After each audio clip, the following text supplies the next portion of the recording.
Mga babo, magluto tayo ng adobong manok. Ito ang mga sangkap na kailangan natin. Sibuyas, bawang, luya. Ano ba ito? Tawag dito? Sa amin ay tandag, bell pepper. Tapos mayroon dito star anise. Para saan yan? Ang star anise, pangpawala ng lansa ng manok at saka pampak para bumango ang adobo. And then, chicken broth. Yan, isa lang. And then, patatas. May patatas tayo. And then, titimplahan na natin ng soy sauce. Ang gawin natin adobo. Yan. Soy sauce. 5 na. Ayan. Chara. Kutsara natin. Huwag natin kamayin.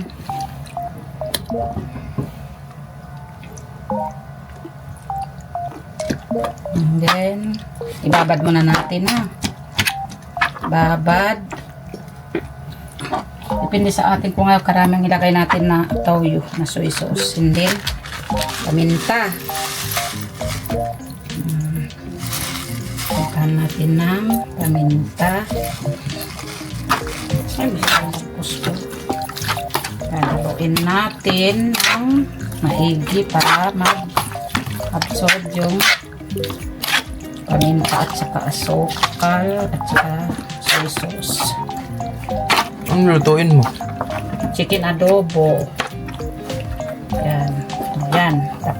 Pabalikan natin. Tatakpan muna natin yan. Mamaya na lang natin balikan. Lutuin para lutuin. Ano oras? Mga 1 hour. For 30 minutes.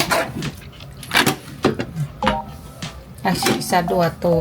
Una, lagyan natin ng olive oil. Parang uwan yan. Pero kuwan. Ay, ano ba? Olive oil, oh. And then, unahin ay luya.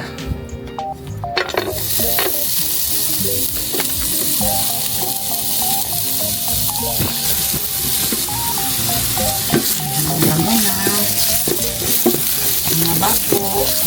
Kung silang mga babo siya gusto ng gulay, marami sa kanila. So, yan na.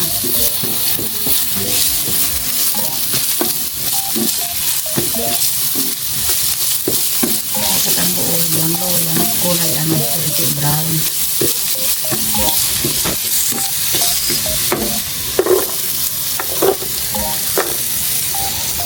Sibuyas.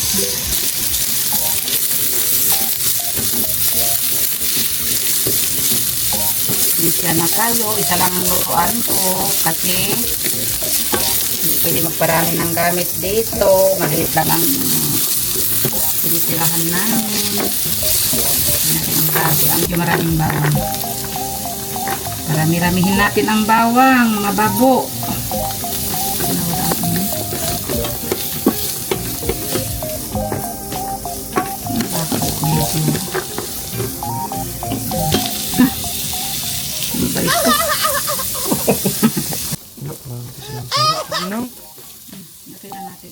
Chicken.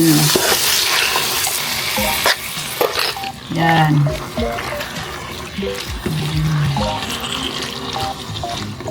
Yung ano, yung para mabango yung adobo na may star anise. So,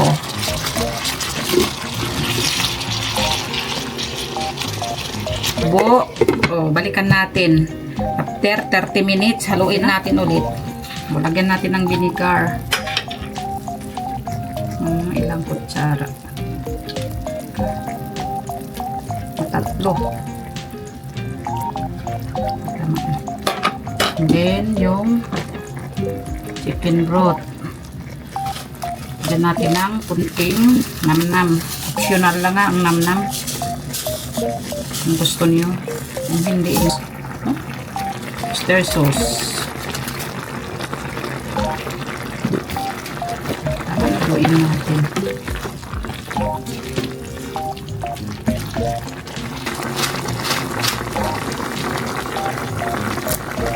Lagay na natin ang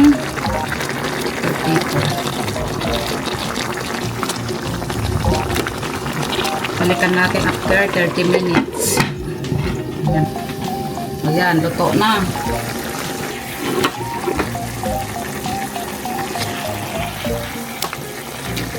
Sarap adobo. Napakalasa ng adobo ko.